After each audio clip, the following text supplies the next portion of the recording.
visto en México, nos hemos visto pues ya en estos días por aquí. Pastor, yo creo que anhelábamos este tiempo de estar aquí en los estudios de One Vision. Sin lugar a dudas, sin lugar a dudas.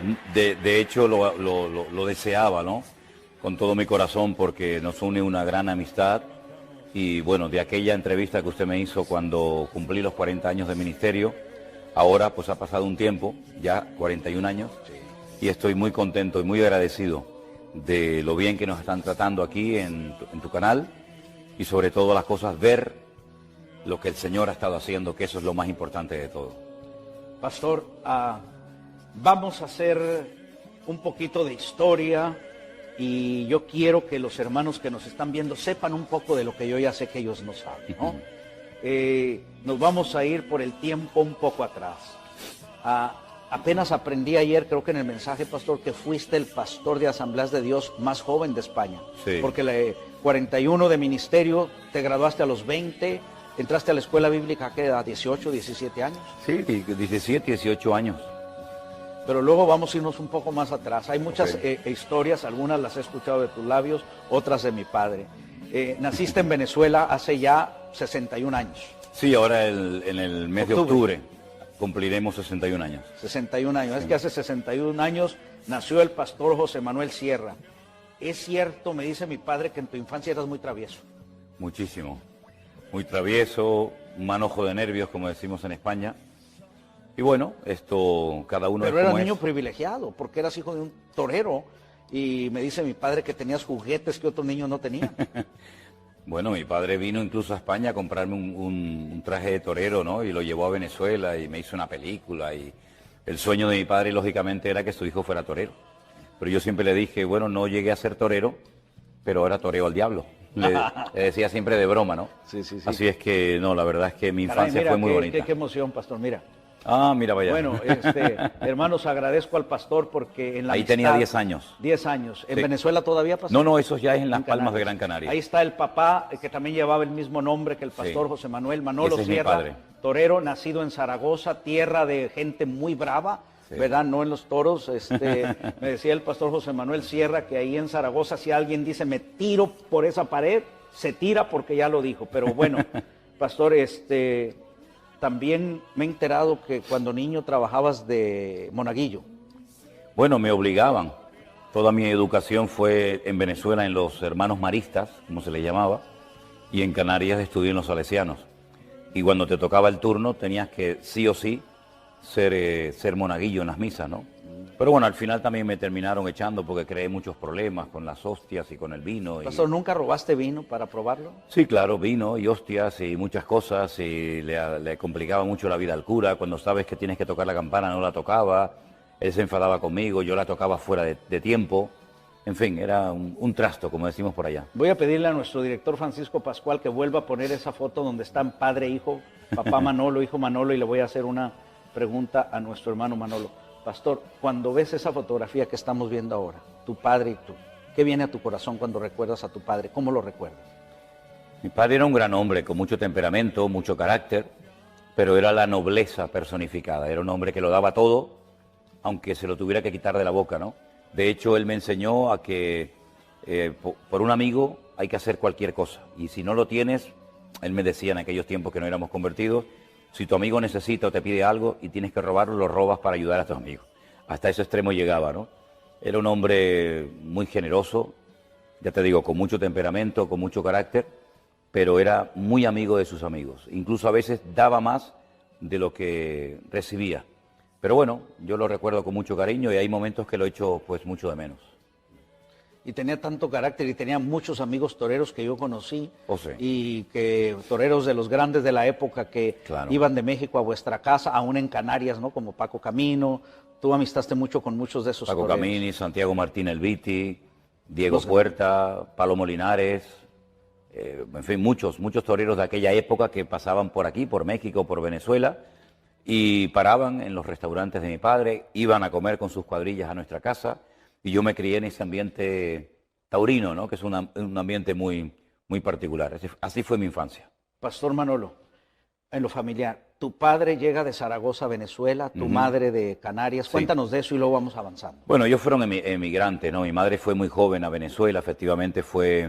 Era otra Venezuela, claro. No, era la Venezuela dorada, era una Venezuela maravillosa, que no tenía nada que envidiarle en aquellos años a los Estados Unidos ni a ningún país. Se vivía muy bien, se ganaba mucho dinero, se vivía muy feliz, muy cómodamente. Y allí mi madre, yo creo que llegó muy jovencita, 14, 15, 16 años aproximadamente. Y mi padre había llegado, porque allí se retiró del mundo del toro, aparte buscaba ya una vida mejor, retirarse y tal. Y allí se conocieron en una fiesta. Al poco tiempo se casaron y nací yo, un día 2 de octubre del 61. Y a los 5 años aproximadamente, pues nació mi única hermana, también en Venezuela. Y en el año 71, si no recuerdo mal, decidieron volver para España. Él quería ir a Zaragoza, mi madre quería ir a Las Palmas, porque estaban allí mis abuelos. Y al final nos radicamos. Mis abuelos maternos y mis bisabuelos, que también los conocí, con los cuales mantuve largas conversaciones, porque estaban perfectamente, a pesar ya de que eran... ¿Quién es quien duró 106 años, pastor? Mi abuelo.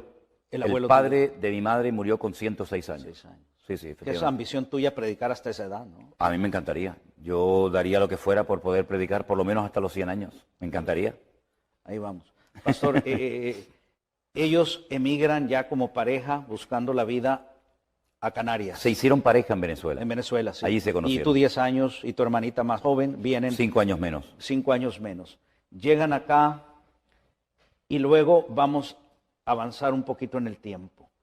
¿Cómo es que tu padre conoce de Jesucristo, pastor? Un torero con un carácter. Porque yo no creo que haya un torero que no tenga carácter. Oh, no, es que tiene que tener un Hermano, carácter para pararse especial, a un ¿no? toro hay que Sí. tener carácter.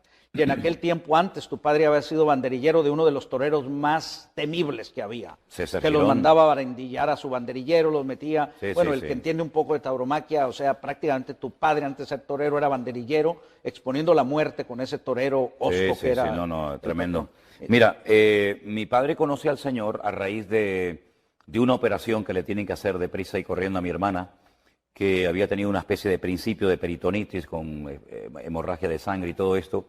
Y entonces unos vecinos que eran muy amigos de ellos, que eran cristianos evangélicos, le dijeron que iban a pedir oración por mi hermana y por la familia Sierra en su congregación. Bueno, mi padre, en agradecimiento, una vez que mi hermana es operada y sale de la operación y todo salió bien, gracias a Dios, pues un día quiere ir a la iglesia de este señor para darle las gracias al pastor y a la congregación por haber orado por mi hermana. Que sanó además. Sí, salió perfectamente de la operación, no hubo complicaciones y él quería simplemente ir a darle las gracias y nada más. Pero en su testimonio, mi padre contaba que cuando entró por el pasillo de la iglesia, en aquellos años se cantaban muchos himnos en las iglesias de las Asambleas de Dios, de las cuales yo vengo.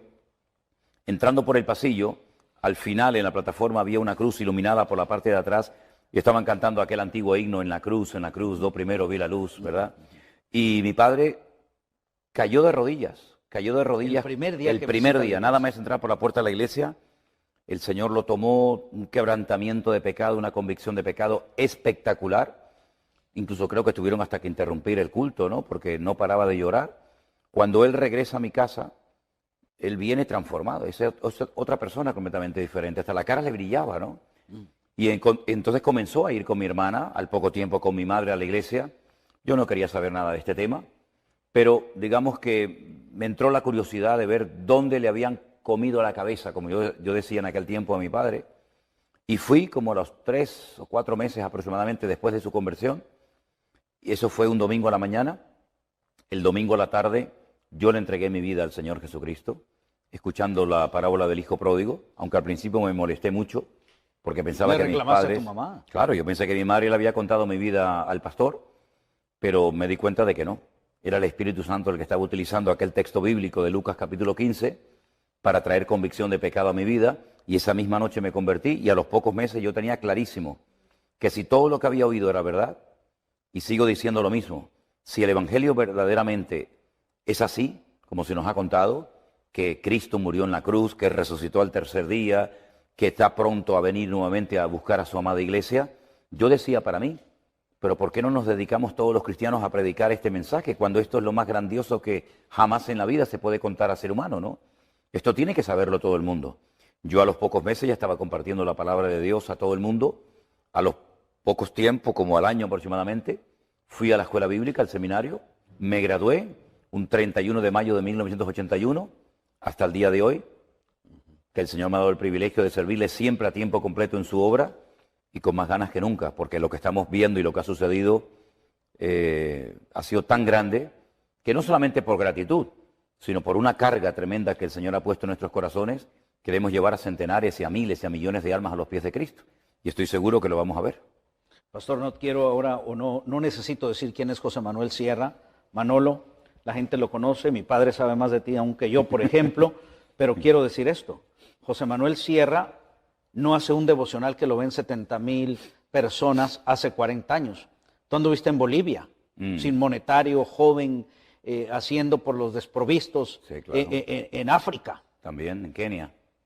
Allí estuvimos trabajando con niños que no tenían hogar, con niños que, en fin, eran huérfanos, y allí construimos una casa, y allí trabajamos durante años, ¿verdad?, ayudando a unos obreros que allí estaban en aquel momento atendiendo a aquellos niños, y viendo que aquella obra había crecido y que iba a crecer mucho más, y viendo que nosotros no podíamos atender aquello, le donamos, le regalamos absolutamente toda la propiedad, las casas, el terreno, todo se lo regalamos, se lo donamos a una institución, a un ministerio español que se llama Remar, y se lo donamos todo a ellos para que ellos continuaran adelante con esa obra. Ya si la han atendido o no, ya hasta ahí llegó mi responsabilidad, ¿no?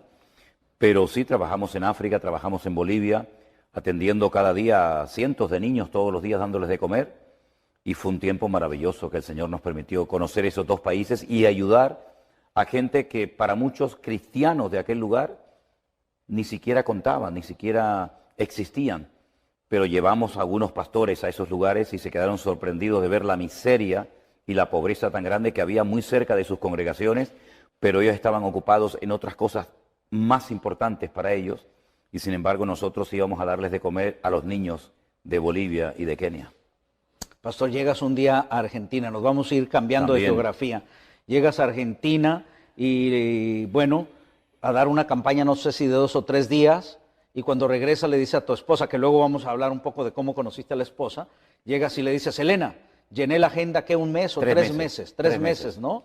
Cuando ibas tú por 3 días. Fuimos jóvenes, Argentina, ¿no? Sí, claro, era en el año 90, 1990. Hay que sacar simplemente matemáticas, ¿no? Claro. Conocimos mi sueño siempre fue ir a Latinoamérica. Ese era el sueño de mi vida. Poder ir a Latinoamérica, soñaba, oraba, clamaba al Señor que algún día me permitiera ir a Latinoamérica, me da igual si era Perú, Bolivia, Chile, Argentina. Y estando pastoreando una iglesia en Galicia que abrimos de cero, en una ciudad llamada Santa Eugenia de Ribeira, en la provincia de La Coruña, pues conocí a un misionero argentino y él me habló de la posibilidad de ir a Argentina a ver en aquellos años un avivamiento, un despertamiento muy grande que había de un mover evangelístico, ¿no?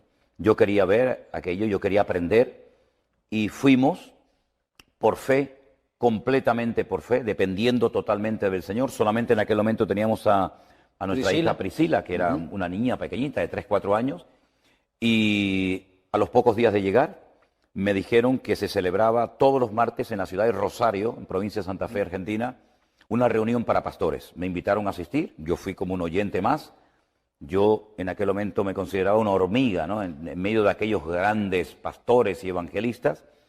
Y en medio de la reunión, el presidente de las Asambleas de Dios, de la Unión de las Asambleas de Dios en Argentina, me dijo que a él le tocaba compartir a los pastores en aquella reunión, pero que como tenían a un pastor gallego, me llamaban, ¿no? Un pastor de España, pues si quería compartir la palabra a los pastores. Esa fue mi primera carta de presentación en Argentina. Les compartí a los pastores ese día y cuando salí de esa reunión tenía efectivamente la agenda llena para 3 meses de invitaciones. Campañas constantemente, campamentos, retiros, convenciones, cultos especiales, y nos quedamos en aquellos años pues más de 1 año y medio aproximadamente. Recorrimos el país de punta a punta, fue un tiempo maravilloso, nunca nos faltó de nada, vivimos por fe, ¿verdad? Y vimos la provisión del Señor cada día. Fuimos con tickets de avión de ida, pero no de vuelta, porque no teníamos dinero para comprar billetes de vuelta, pero un pastor al cual yo aprecio mucho, el pastor Norberto Carlini, de la Iglesia Santuario de Fe del Rosario. El último día dijo, este hombre, esta familia ha estado entre nosotros, nunca le han dicho que no a ninguna invitación que han recibido. Igual le ha dado ir a una iglesia pequeña, a una casa particular, a una villa miseria o a un sitio grande. Pusieron unas cajas enormes en la plataforma, recogieron una ofrenda magnífica y con eso compramos los tickets de vuelta y pudimos regresar a España. Siempre recordaremos la generosidad de ese gran varón de Dios, ¿no? Así es que fue una etapa maravillosa. Yo después volví 3 veces más a Argentina a hacer campañas, reuniones especiales, pero fue una etapa de nuestra vida inolvidable y nos trataron muy, muy bien y la verdad es que recordamos con mucho cariño. ¿En cuál de esos 3 viajes, pastor, traías las primeras lecciones de hebreo que compraste en Argentina? Bueno, eso es muy interesante, no sabía que sabías ese detalle. Yo entré un día a una librería evangélica en la calle San Martín, si no recuerdo mal, la iglesia bautista de una librería tremenda, y vi curso en hebreo. Entonces dije, voy a hacer este curso.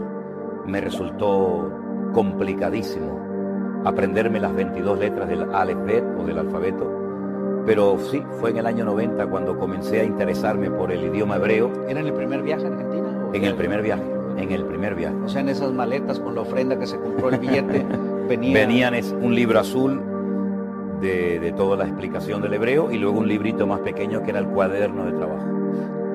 Regresando para estar acá, pastor, en España, ¿a qué edad se hace el servicio militar y es obligatorio para todos? Sí, en aquellos años era obligatorio. Sí, solamente para los varones era obligatorio, ya hoy en día. ¿A los 18 años? No, yo creo que entré, si no recuerdo mal, con 19 o 20 años. 19 o 20 años. Entré un mes de febrero, habría cumplido recién 20 años y salí con 21. Y estuve 14, 15 meses en Estando en la mili, cuéntanos la historia, cómo llegaste a esa iglesia sí. Y cómo comienza esa historia de amor que se ha ido. Curiosamente, esa iglesia donde yo conocí a ¿Qué ciudad era, pastor? Cádiz. Pegado a Portugal, ¿verdad? Más o menos. No, ella es de Galicia, en el norte. Pero la iglesia, ¿dónde la Cádiz está justamente en el sur. En el sur. Muy cerca del Peñón de Gibraltar, para entenderlo, ¿no? Pues esa es una de las ciudades más antiguas del mundo, Cádiz. Sí, sí. Estuviste en el recorrido, ¿no? Hablando ahí. Claro, sí, Cádiz es una ciudad muy linda, yo la quiero mucho, ¿no? Pues una tarde, paseando... ¿En el servicio militar? En el servicio militar, yo iba de paisano, nunca salía de militar a la calle por una serie de cuestiones, y encontré un cartel que ponía Iglesia Bautista. Yo me había convertido y criado los primeros años de mi vida en Asambleas de Dios, nunca había conocido una iglesia bautista desde adentro, y dije, voy a entrar a ver cómo es una iglesia bautista. Curiosamente, lo que te iba a decir, esa iglesia la había fundado un tío de Elena que estudió en la escuela bíblica bautista en Cuba y fue enviado por la misión bautista de Cuba, subvencionado, y abrió varias iglesias en España. Esa fue una de ellas, y allí esa tarde yo conocí a Elena. Ella estaba de visita. Estaba de vacaciones en casa de unas tías. Ella vivía a más de 1000 kilómetros de ahí, al norte. y la conocí pues un día entre semana, creo que era un miércoles, un culto de oración. La volví a ver al día siguiente, a los pocos días domingo, y nos hicimos novios por carta y por teléfono. Tuvimos 7 meses así, y en total nos vimos 21 días presencialmente y nos casamos, y hace pues, si no recuerdo mal, 39 años casados. Pastor, vamos a avanzar en esto. No está la hermana Elena aquí. En otra visita que hagan quisiera hacer esta pregunta. ¿Me compartías tú cuántas generaciones de tu esposa hacia atrás de cristianos hay en España?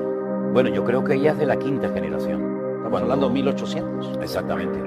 Sí, ya su tatarabuela se convirtió, después su bisabuela, su abuela, ¿Misioneros su padre. ingleses o...? Misioneros ingleses que vinieron fundamentalmente a esa parte de España, Galicia, y allí pues fueron días durísimos, ¿no?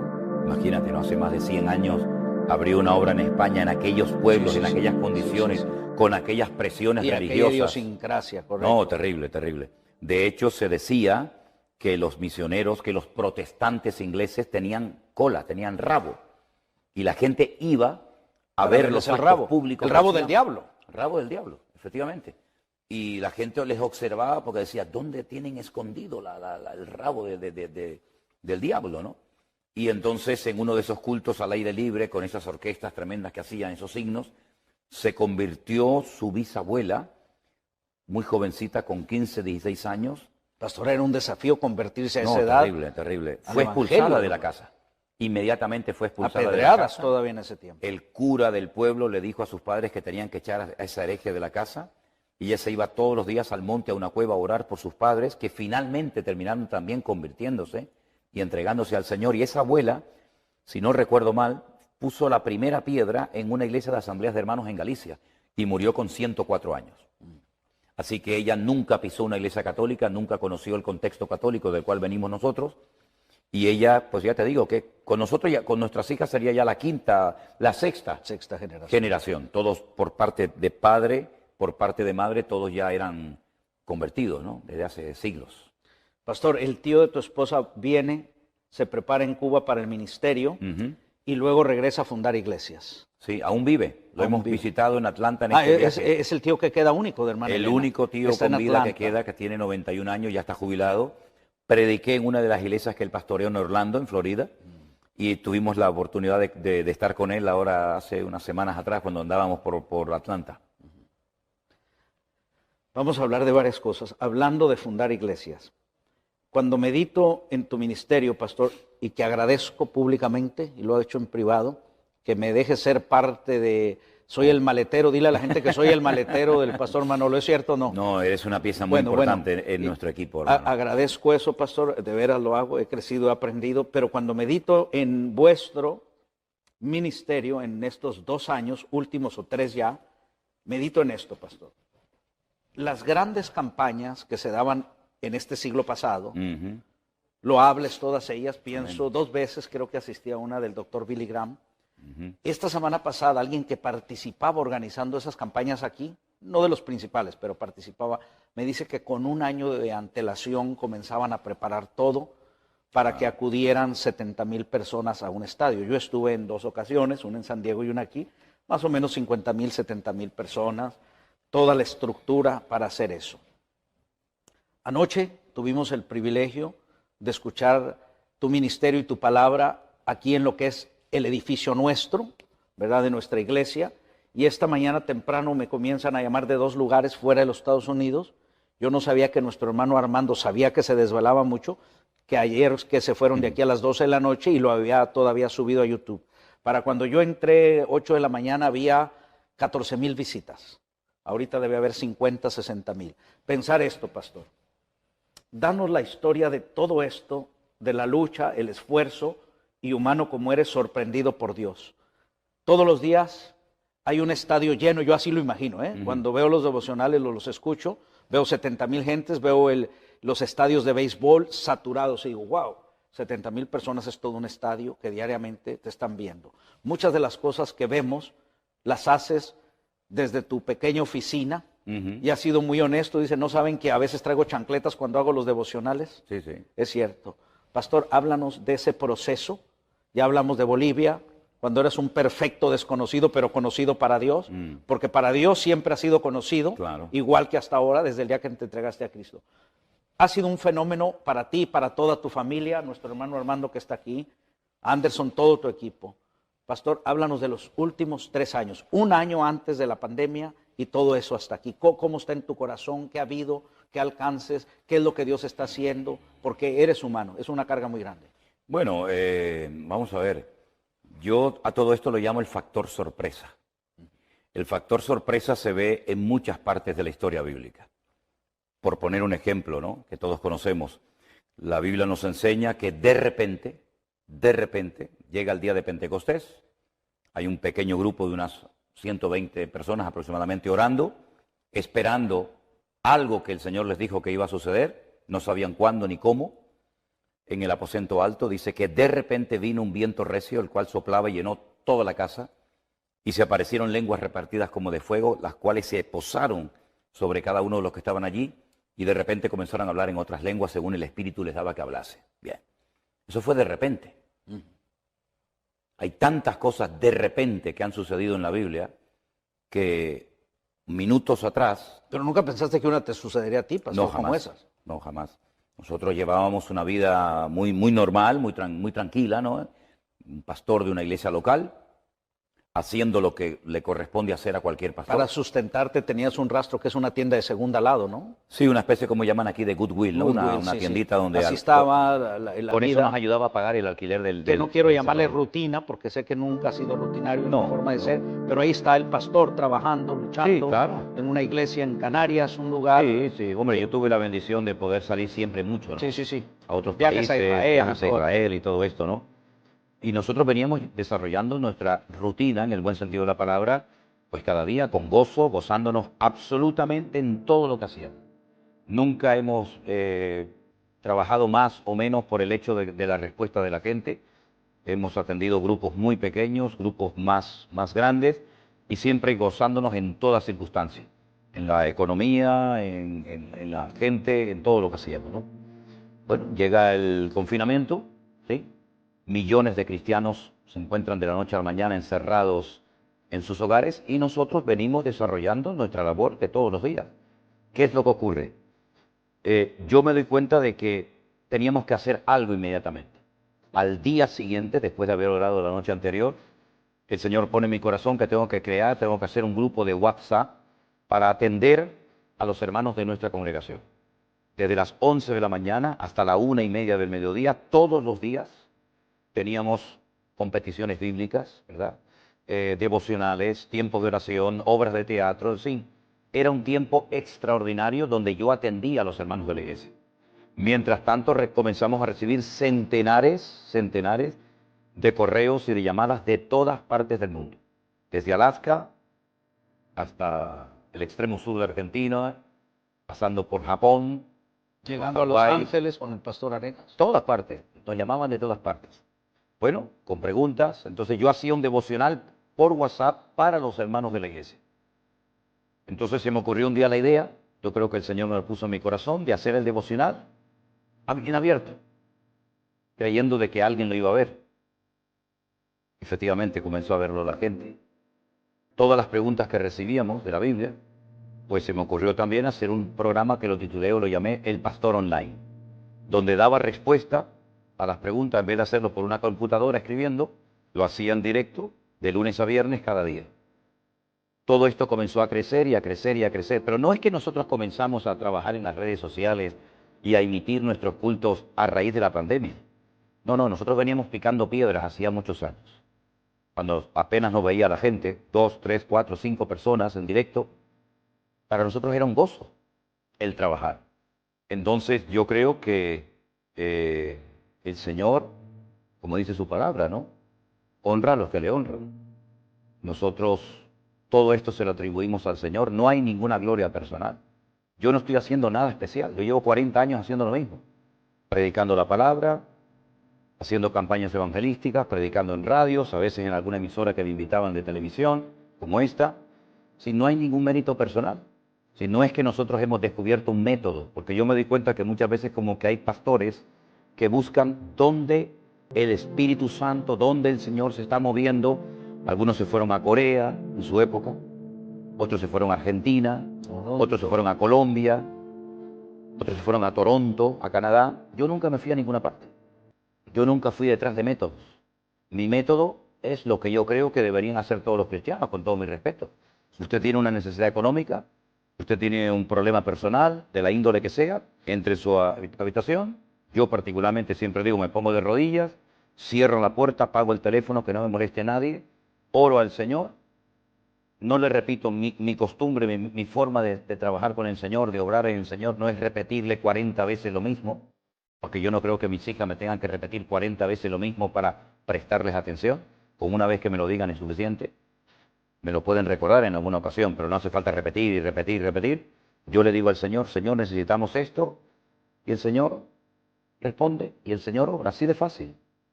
Entonces nos hemos dado cuenta de que el Señor nos ha puesto en contacto con centenares, con miles de personas que no conocíamos, ni siquiera sabíamos que nos estaban viendo, porque te confieso sinceramente, hermano José, en más de una ocasión cuando le predicaba a las sillas vacías de nuestra congregación, con un telefonito, con unas pequeñas cámaras delante, estuve tentado a callarme. Y tu esposa atrás era lo único. Mi esposa y mi hija Miriam. Sin ver a Priscila y a tu yerno. No, porque no podíamos salir, estábamos confinados. Nos ponían multas si salíamos a la calle, ¿verdad?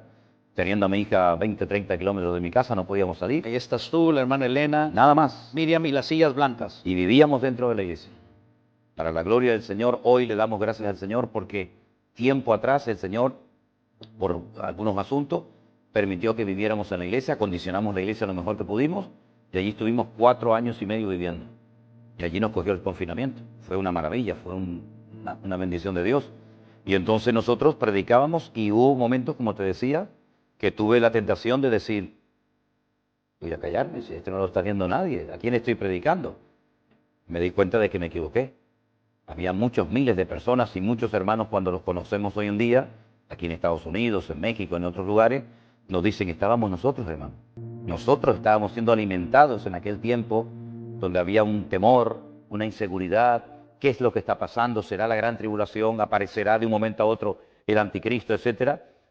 Nos encontraron por un mensaje que se tituló en aquel momento El Nuevo Orden Mundial, predicado hace ya pues 6, 7 años atrás, que tiene más de 7 millones de visitas, ¿no?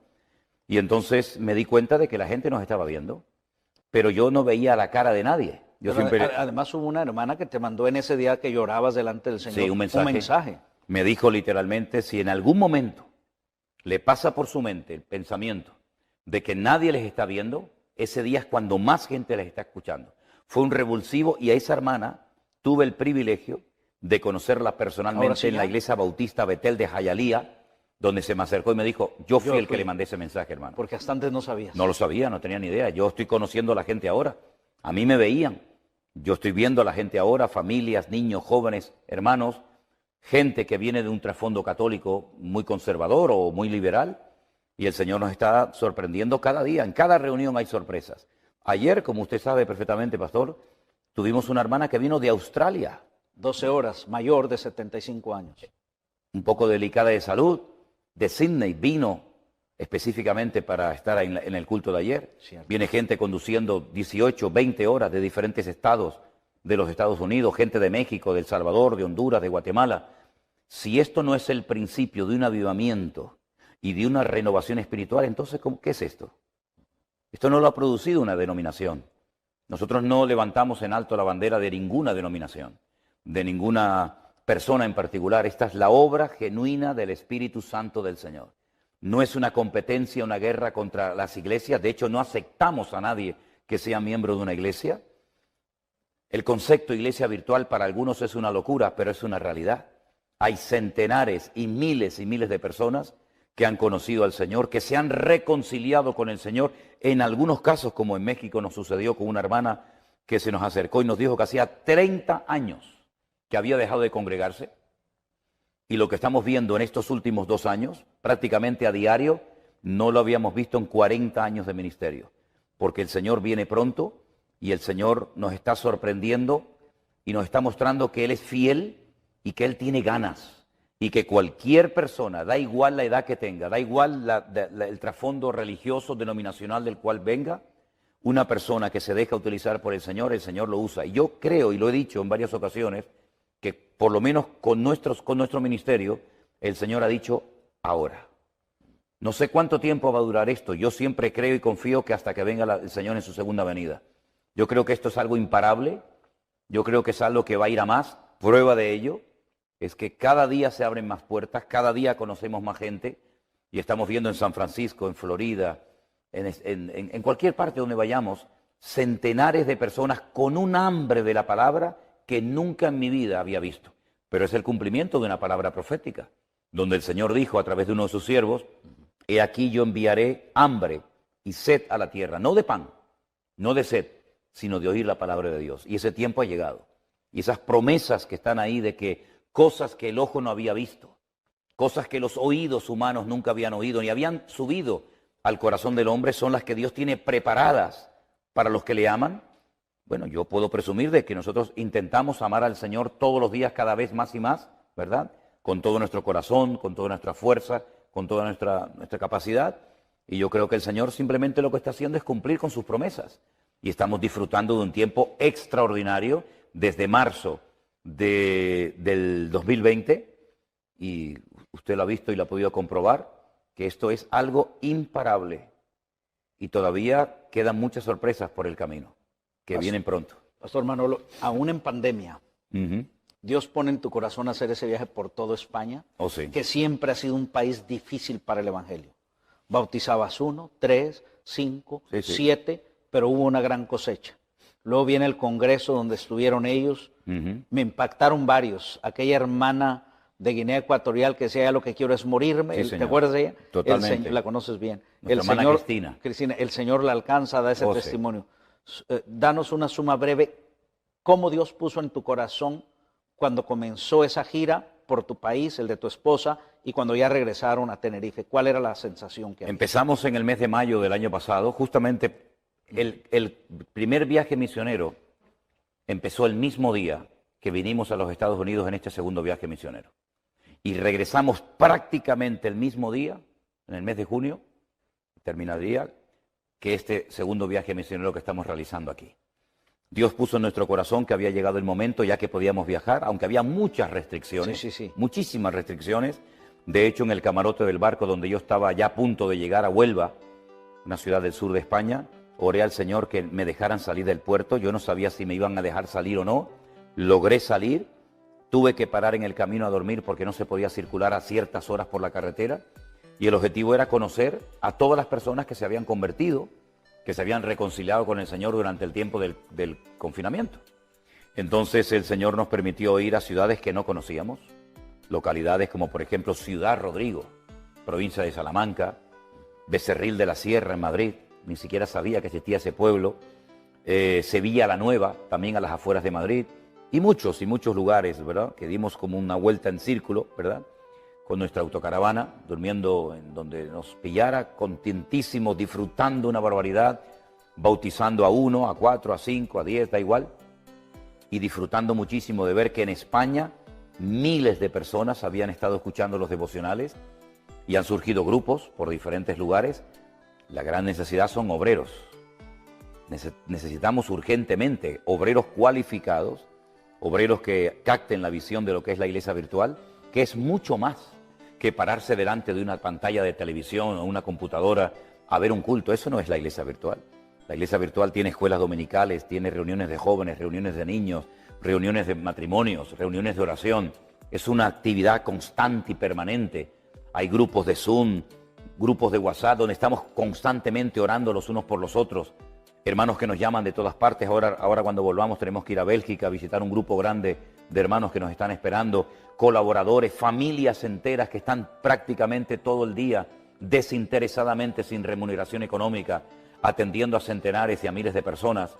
Es una auténtica revolución. Es la palabra que un hermano de nuestra iglesia en Tenerife, un hermano de Bolivia, nos dijo: hermano, esto es una revolución espiritual, no producida por el hombre. Yo te dije que cuando fueras a México armarías la revolución, ¿no recuerdas? ¿Es cierto? Sí, me acuerdo perfectamente. Pastor, vi y dije, qué desperdicio. ¿Era en Algeciras donde estabas en aquella plaza de toros abandonada? Oh, sí. Era Algeciras. Sí, sí. Y cuando hiciste el devocional, estoy en una plaza abandonada, y yo dije, qué desperdicio. La plaza abandonada. Sí, recuerdas que oraste porque te llegó un mensaje de una esposa que su esposo estaba desahuciado a punto de morir en Seattle, Washington. Sí, señor. Cuéntanos qué pasó 2 meses o 3 después, cuando llegamos a México y él estaba ahí. Como puedes imaginarte, recibimos centenares de peticiones de oración todas las semanas y nos llegó un pedido urgente de un hermano, de una persona, no sé si en ese momento era convertido o no, estaba en un hospital grave debido al tema este del COVID, ¿no? Estaba muy grave, a punto de morir, comenzamos a orar, mandamos su petición por diferentes medios, se oró mucho por él y bueno, todo quedó así, ¿verdad? Meses más tarde, cuando hacemos nuestro primer viaje a México, se me acerca un matrimonio, creo que tú me lo presentaste, si no recuerdo mal, y me dice: hermano, este es el hombre que estaba a punto de morir. Llevaba las fotos, ¿se acuerdas? Pastor? Llevaba las fotos, sí, es cierto. Y nos enseñó la cicatriz. Cierto. Todavía hablaba con leve, ¿no? Claro. Y tuve la oportunidad de conocer personalmente a ese fue desde Seattle acá solamente a darle gracias al Señor. Es cierto, es verdad. Desde Seattle era, ¿no? Seattle, Washington, acá arriba. Increíble. Sí. Pues sí. Bueno, testimonios como ese a montones. Entonces, viene España, pastor, viene Italia, viene Bélgica. La agenda está más que saturada. Sí. Que en base a la palabra del Señor, Él dice en su palabra que en los últimos tiempos habría hambre. pero también dice que donde abunda el pecado, sobreabundará la gracia. Claro. Dios te ha escogido para ese trabajo. Pastor, humanamente, para ti, para tu familia, aunque sirven al Señor, ¿cómo ha impactado esto? Por ejemplo, ahora, lo digo en lo familiar, porque eres padre, esposo, vas a ser abuelo. En unas semanas, días, podemos decir. Tienes 6 semanas que ahora más que nunca Priscila, tu yerno y tú, tu esposa, Miriam, quisieran estar allí. Familiarmente, no solo a tu persona, a tu ministerio, a tu iglesia, ¿cómo este impacto, ¿no?, en las relaciones ha afectado para bien, pero humanamente? Nos cambió la vida totalmente. De llevar una vida, entre comillas, normal, controlando prácticamente todo, a una vida donde cada día despiertas en un sitio diferente, conociendo a centenares de personas nuevas que nunca en tu vida habías visto.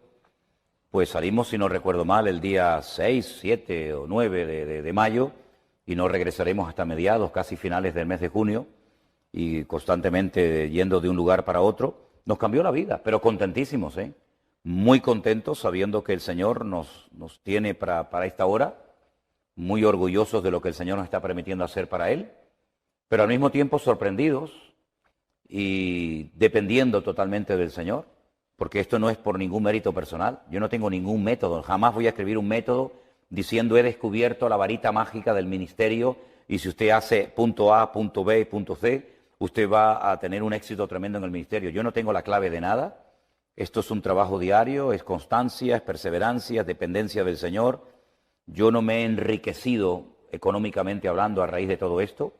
Nuestra vida es prácticamente igual. No nos hemos llenado pero de... sí tienes ya una residencia de 1 millón de euros pagada, ¿no? Donde vives, ¿no? ¿O sí? ¿Dónde? Me dijeron. ¿Una residencia? De 1 millón de euros pagada. No tengo ¿O nada te pagas más. alquiler?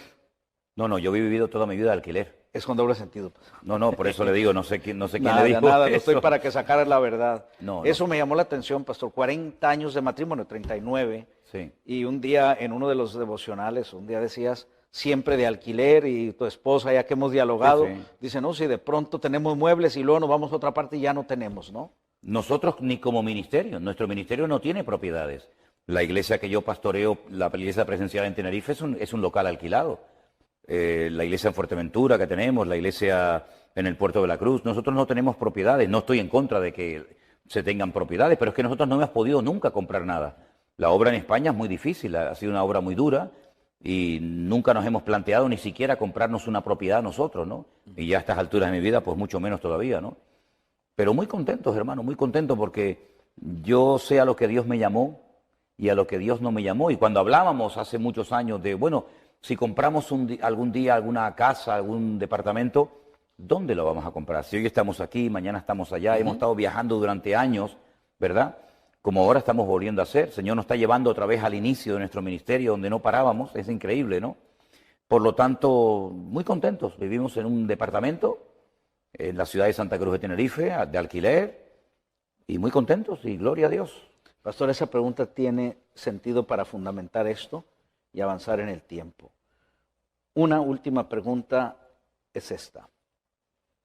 Sin duda, en mi experiencia y en el área en la que yo vivo, una de las cosas que más ha afectado a la iglesia es el abuso que se ha tenido desde los púlpitos o quienes gobiernan la feligresía con relación a las finanzas.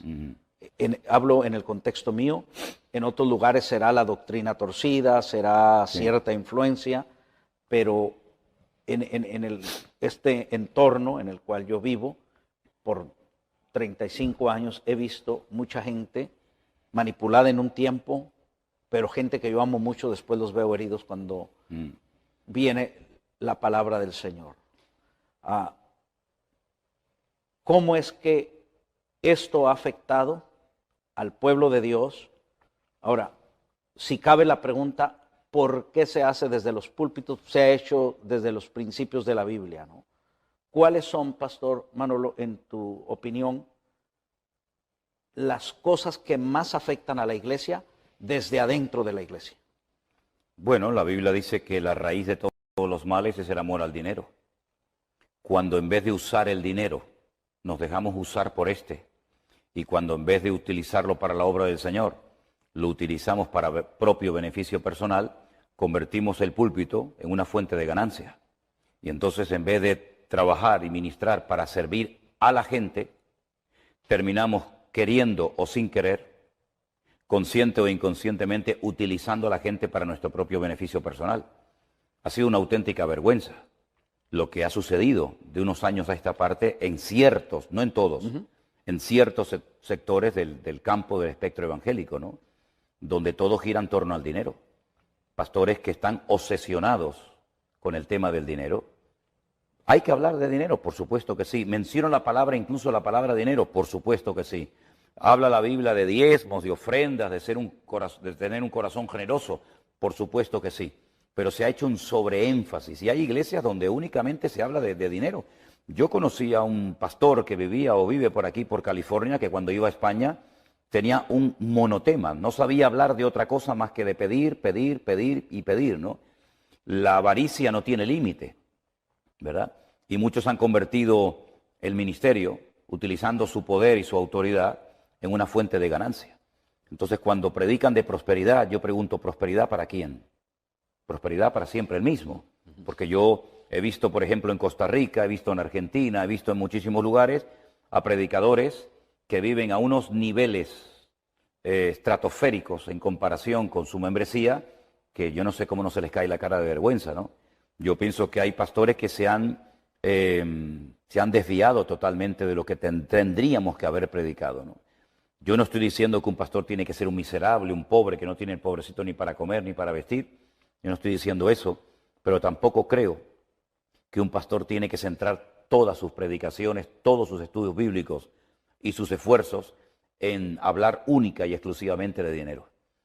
Esto también ha sucedido por la falta de conocimiento bíblico, porque el pueblo, al no tener un alto, un mínimo, según cómo se mire, conocimiento de la Biblia, se han dejado seducir, se han dejado manipular por personas que, sacando textos del contexto, han formado pretextos y han caído en auténticas manipulaciones e incluso, sinceramente, enseñando cosas totalmente antibíblicas, como si no das, estás maldecido, como si no das el diezmo, el Señor te va a castigar, etcétera, etcétera, asustando al pueblo de Dios que es sagrado.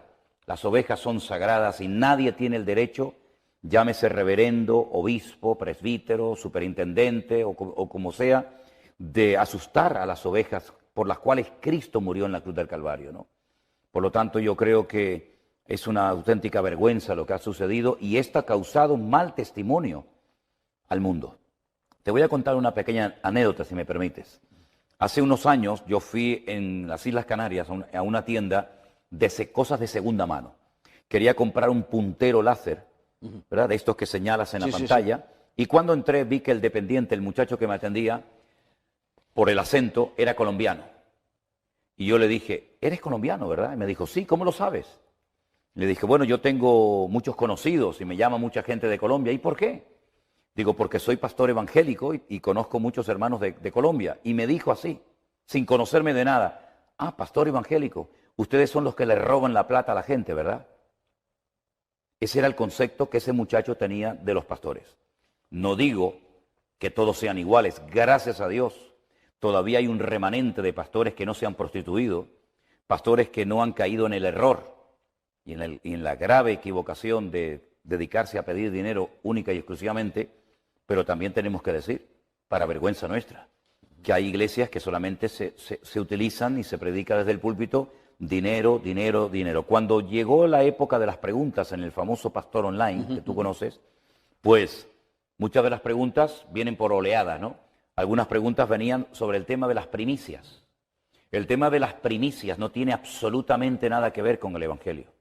Eso es algo que es una de las leyes de los 613 mandamientos que el Señor le dio al pueblo de Israel a través de Moisés, de la ley, de la Torá.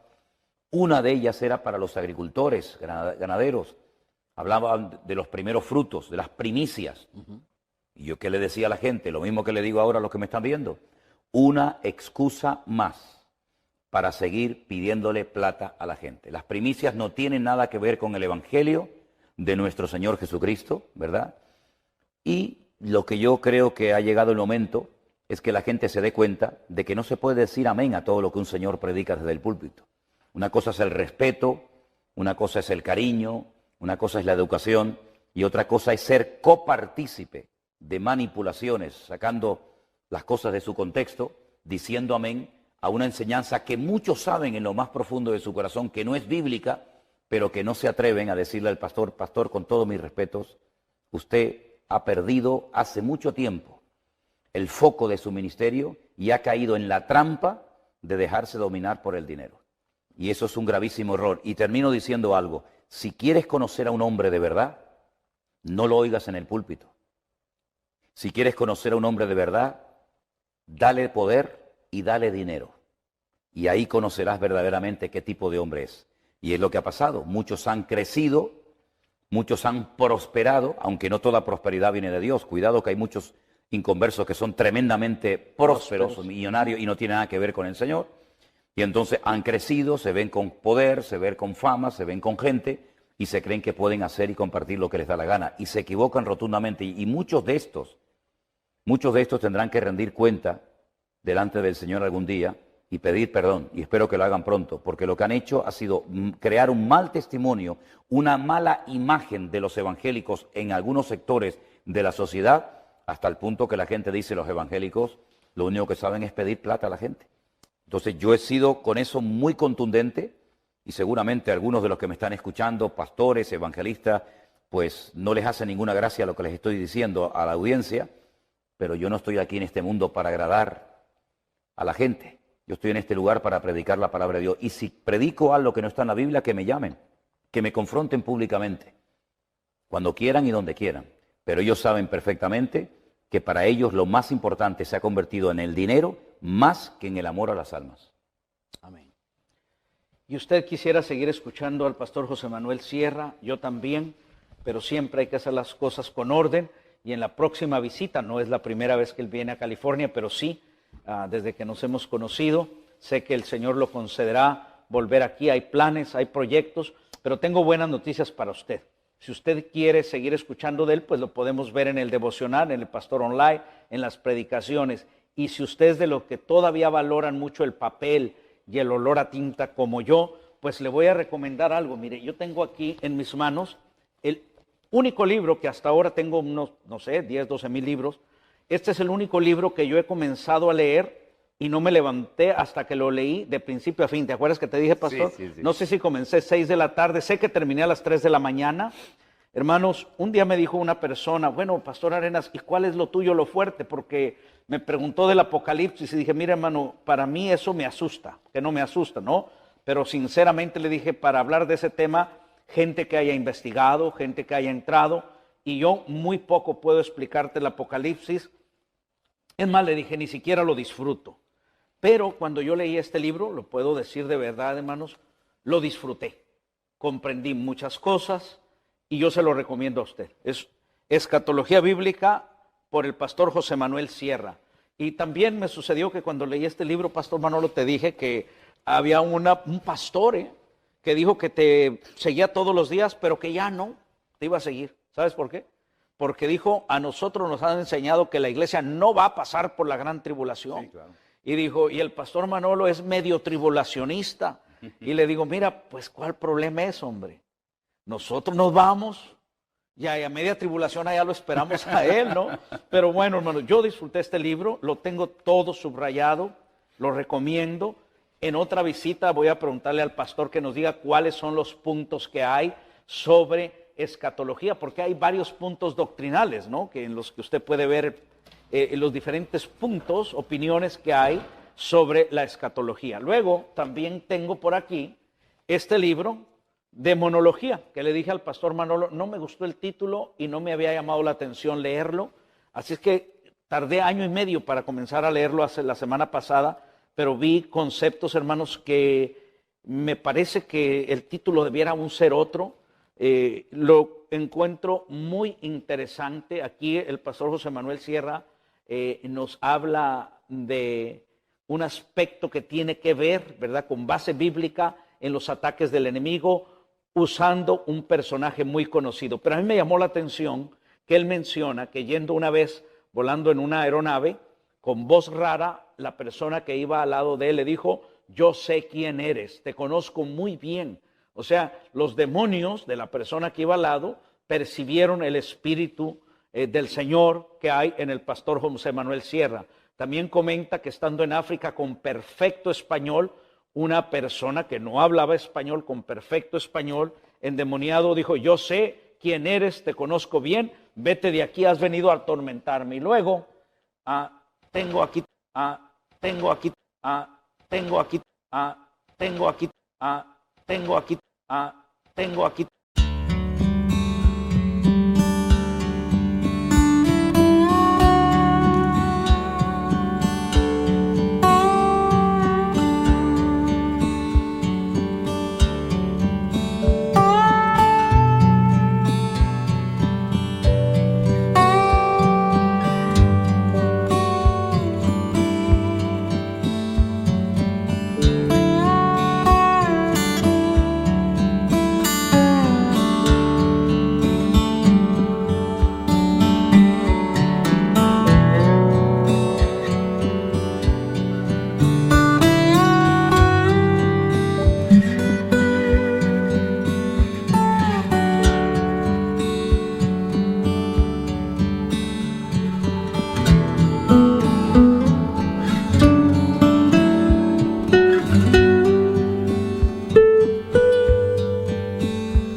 Did you change your name? Are the flowers still there by the window frame? Is your sweater still left on the old chair?